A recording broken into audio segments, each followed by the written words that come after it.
प्रेमाने बोला. धन्यरंकारजी एवं रामकृष्ण हरी. या आपल्या आध्यात्मिक जागृती चॅनलवरती जर कोणी सज्जन श्रोते मंडळी नवीन असतील तर त्यांच्या चरणी नतमस्तक होतो. त्यांना अरदास प्रार्थना करतो, विनंती करतो की व्हिडिओ तुम्ही सविस्तर ऐका आणि ऐकल्यानंतर आवडल्यास सबस्क्राईब करा, लाईक करा आणि शेअरसुद्धा करा. कारण तुमची साथ म्हणजे साक्षात भगवंताचा हात. कारण माऊली म्हणतात ना, जे जे भेटे भूत ते ते मानी जे भगवंत.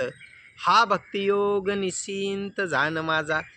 त्या सूत्राप्रमाणे तुमची साथ म्हणजे साक्षात भगवंताचा हात.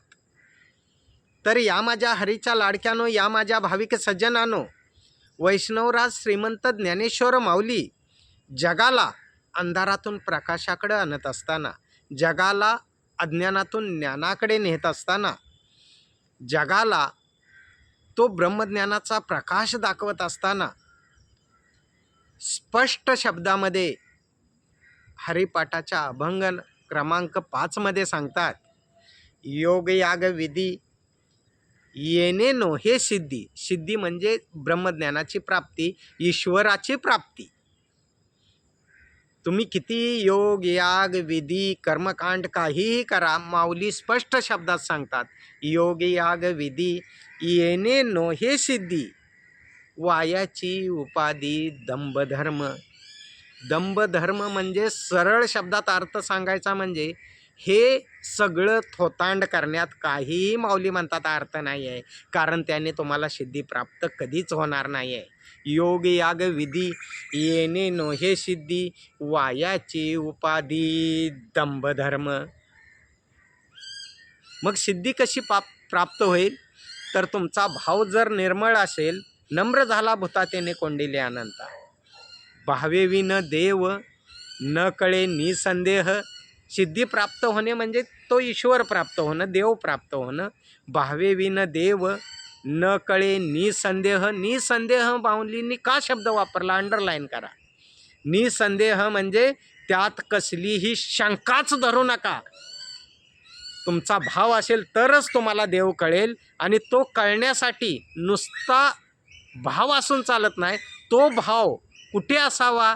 तर माऊली म्हणतात, भावे विन देव न कळे निसंदेह. गुरु विन अनुभव कैसा कळे. बघा किती सुंदर सांगितलं. भावे विन देव न कळे निसंदेह. शंकाच नाही. तुमचा भाव चांगला असलाच पाहिजे. प्रेम, नम्रता, सहनशीलता, दया, करुणा, विशालता नव्हे तर नम्रता ही असलीच पाहिजे. नम्र झाला भूतातेने कोंडिले अनंता. तुमचा भाव जर स्वच्छ असेल तर तुम्हाला हरी प्राप्त होईल, ईश्वराची प्राप्ती होईल, सिद्धी प्राप्त होईल. परंतु ती सिद्धी प्राप्त करून घेण्याचा जो अनुभव आहे तो गुरुशिवाय कळू शकत नाही, असं माऊली म्हणतात. काय म्हटलं? भावे विन देव न कळे निसंदेह. गुरु विन अनुभव कैसा कळे. माऊली उदाहरण पण देतात. तपे विन दैवत. तप केल्यानंतर दैवत प्राप्त होऊ शकतं, म्हणजे प्रसन्न होऊ शकतं. तपे विन दैवत दिदल्या विन प्राप्त. तुम्ही काहीतरी त्याला तुमच्या यातना भोग काहीतरी देताय तेव्हा ते दैवत प्रसन्न फक्त होतं, पण पूर्ण विश्वाचा मालक तुम्हाला प्राप्त होत नाही. तपे विन दैवत उदाहरण देत आहेत माऊली. तपे विन दैवत दिदल्या विन प्राप्त. गुजे विन हित कोण सांगे. गुजे विन हित म्हणजे काय? तर तुमचा काहीतरी फायदा असेल तर हिताची गोष्ट तुम्हाला सांगतील. कोणी असं सांगत नाही आहे.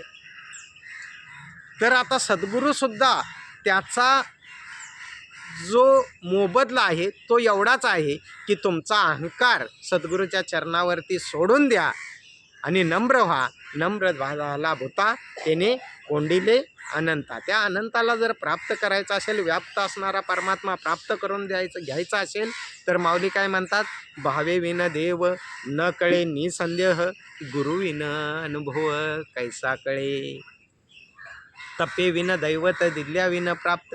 गुजे विन हित कोण सांगे. आणि शेवटचा उपाय म्हणून माऊली सांगतात, ज्ञानदेव सांगे. बघा किती सुंदर सांगितलं. ज्ञानदेव सांगे. दृष्टांताची मात. मात म्हणजे शिकवण. आता दृष्टांत भरपूर देऊन शिकवून सगळं झालं माऊली म्हणतात. दृष्टांताची मात साधोची संगती तरणोपाय. काय म्हटलं? ज्ञानेश्वर माऊलीने एवढं सुंदर सांगितलं. ज्ञानदेव म्हणे दृष्टांताची मात साधूचे संगती तरणोपाय. आता खूप दृष्टांत देऊन झाले, तुम्हाला शेवटचा उपाय सांगतो. साधूचे संगती तरणोपाय. संतांच्या संगतीशिवाय तरणोपाय नाही आहे. ज्यांच्या जीवनात गुरु नाही त्यांची भक्तीचा हो सुरू नाही.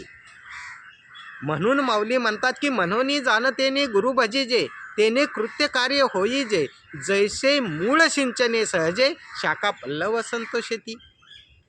म्हणून या माझ्या हरीच्या लाडक्यानो, या माझ्या भाविक सज्जनानो, समर्थांनी सांगितलं की जयास वाटे देव पाहावा तेने कोंबडा कापावा. असं सांगितलं का?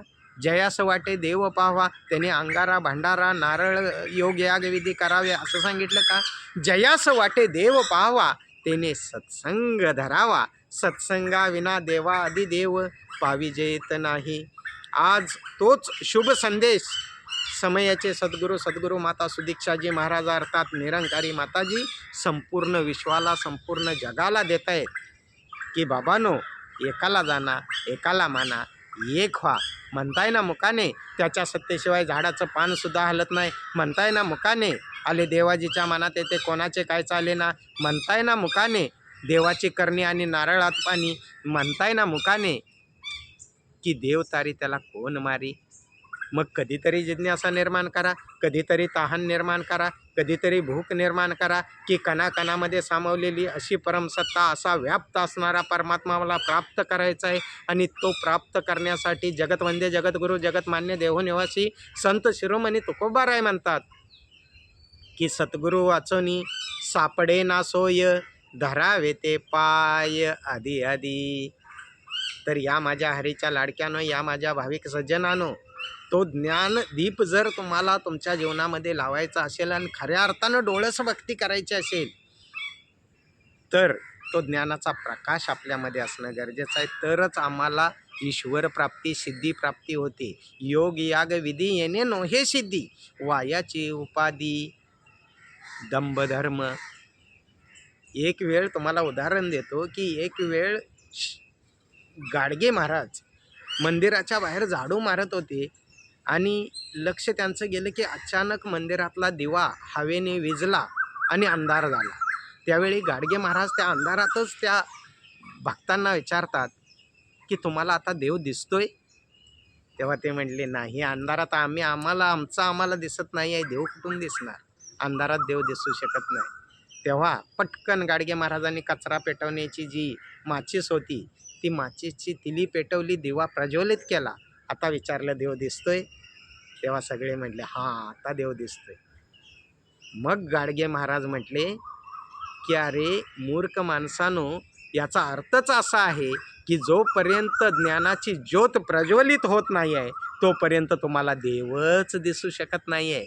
म्हणून ती ज्योत प्रज्वलित करण्यासाठी म्हणून खरं तर संत शिरोमणी नामदेव महाराज म्हटले नाचू कीर्तनाचे रंगी ज्ञानदीप लावू जगी.